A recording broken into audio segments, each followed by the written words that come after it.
नमस्कार, मैं डॉक्टर रवि अत्रोलिया हूँ और रिटायर्ड डीएसपी हूँ और 1997 से तिरंगा अभियान का चीफ बना हूँ और लगातार अपनी टीम के साथ इसके प्रेजेंटेशन दे रहा हूँ, लोगों को जागरूक कर रहा हूँ। 1931 तक जब कांग्रेस का अधिवेशन कराची में हो रहा था, तब तक कांग्रेस पार्टी का अपना कोई ध्वज नहीं था। 1931 में कराची में जब अधिवेशन हो रहा था, वहाँ पिंगले वेंकैया ने कांग्रेस पार्टी के लिए एक ध्वज का निर्माण किया और वो ध्वज पार्टी ध्वज बना। 1946 में जब ब्रिटिश गवर्नमेंट से हमारे नेताओं को संकेत मिल गया कि वे अपने संविधान सभा का गठन कर लें, क्योंकि निकट भविष्य में वो उन्हें देश को आज़ाद करने जा रहे हैं, तब दिसंबर में संविधान सभा गठन हुआ, जिसके अध्यक्ष डॉक्टर राजेंद्र प्रसाद। कई समितियां बनी, उसमें एक उप समिति थी झंडा की, जिसकी अध्यक्षता कर रहे थे पंडित जवाहरलाल नेहरू। पंडित नेहरू ने जब बैठे तो उनके साथ सभी धर्मों के लोग थे, सभी पार्टियों के लोग थे और सभी इस बात से सहमत थे कि कांग्रेस ने आज़ादी दिलाने में महती भूमिका निभाई है और उनका जो पार्टी ध्वज है वह भी महत्वपूर्ण है।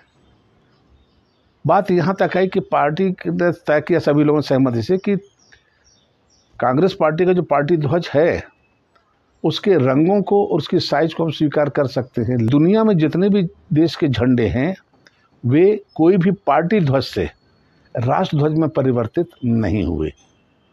एक तो बात ये थी। दूसरा ये है कि विश्व के झंडों में जो प्रतीक चिन्ह लगते हैं, हवा के रुख से झंडा दाएं बाएं कहीं भी घूम जाए, लेकिन प्रतीक चिन्ह एक जैसा दिखेगा। और चरखे के साथ विडंबना ये हो रही थी कि अगर एज इट इज लेते तो चरखा उल्टा दिखता। तब उसके लिए विकल्प के रूप में सबने चर्चा की, सब सहमत हुए कि ठीक है, ध्वज का जो आकार है, ध्वज के जो रंग हैं, ध्वज में जो रंगों का क्रम है, बिल्कुल ठीक है। हाँ, रंगों का अर्थ जो कांग्रेस पार्टी ने रखा था उसमें थोड़ा संशोधन करके वो आज़ाद भारत के झंडे के रंग का अर्थ अलग हो जाएगा। इस तरह से चली चर्चा। तो फिर हमारी नज़र गई थी चरखे के विकल्प के रूप में कि चरखा भी प्रगति का प्रतीक हो रहा था, तो उसके लिए विकल्प रखा। तो हमें फिर सारनाथ में अशोक का जो लौह शिला थी उस पर हमको मिला धर्म चक्र। उसमें बहुत सारी सलाखाएँ थी, मगर चूंकि हम ले रहे थे आज़ाद भारत की प्रगति को लेकर सोच रहे थे, तो चक्र तो प्रगति का प्रतीक बन गया। उसमें जो 24 सलाखाएँ आई हैं वे 24 घंटे भारत की प्रगति होती रहे, इसका संकेत था। ध्वज में जो चक्र में जो नीला रंग रखा गया है वह अंतहीन प्रगति का प्रतीक है। कैसे? जिस तरह से अनंत विशाल है नीला आकाश और अथाह गहरा है नीला सागर, तो इस तरह से हमने चक्र को, नीले रंग के चक्र को स्वीकार किया और वह तीनों रंगों के ऊपर जाकर फिक्स हुआ। यहाँ पर मैं कहना चाहूँगा कि जो कमेटी बनी थी, वो कमेटी ने जब ये प्रस्ताव पारित कर लिया तो ध्वज के फिर नमूने बनाए गए। नमूने बनाकर उनका परीक्षण किया गया और वो हर कसौटी पे खरा उतरने के बाद उसके 2 नमूने फाइनल हुए, एक खादी का था और एक खादी सिल्क का था। और ये दोनों ध्वज बनाए गए, नमूने के रूप में रखे गए और इन्हें लेकर पंडित नेहरू संविधान सभा के समक्ष उपस्थित हुए पारित प्रस्ताव के साथ। और वो तारीख थी 22 जुलाई 1947 और इसीलिए इसे जन्मदिन कह सकते हैं, जबकि अंगीकार दिवस था। पंडित नेहरू ने संविधान सभा के समक्ष जब ये घोषणा की और कहा कि मैं आज़ाद भारत के राष्ट्रध्वज के बारे में पारित प्रस्ताव ही नहीं बल्कि राष्ट्रध्वज को भी साथ लेकर आया हूँ, और पहली बार उन्होंने उन ध्वजों का प्रदर्शन किया। करतल ध्वनि के साथ सभी ने इसे स्वीकार किया और इस तरह से ये ध्वज भारत का राष्ट्रध्वज बना।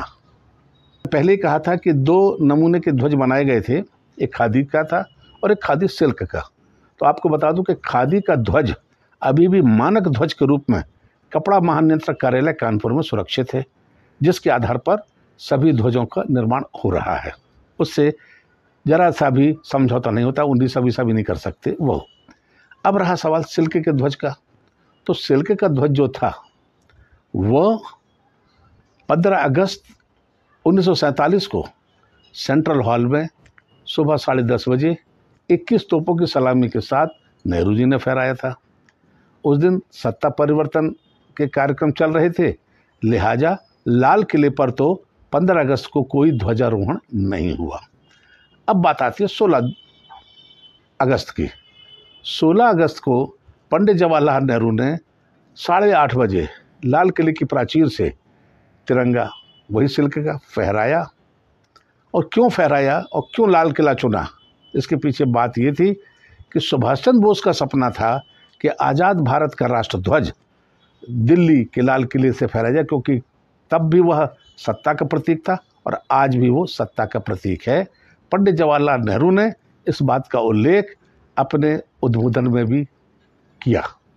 देखिए, इसके लिए तो फिर आपके लिए करीब तो 1 घंटे का समय देना होगा, जिसका 1 घंटे की पीपीटी है। और मैं आपको बता दूं कि ये अभी तक 432 कार्यक्रम मैं दे चुका हूं, जिनमें 4 यूएस में भी दे आया हूं। तो इस तरह से ये अंतर्राष्ट्रीय स्तर पर पा चुका है। यहाँ पर मैं अब दर्शकों से एक अपेक्षा जरूर करूँगा कि वे मानक ध्वज ही खरीदें, फहराएं।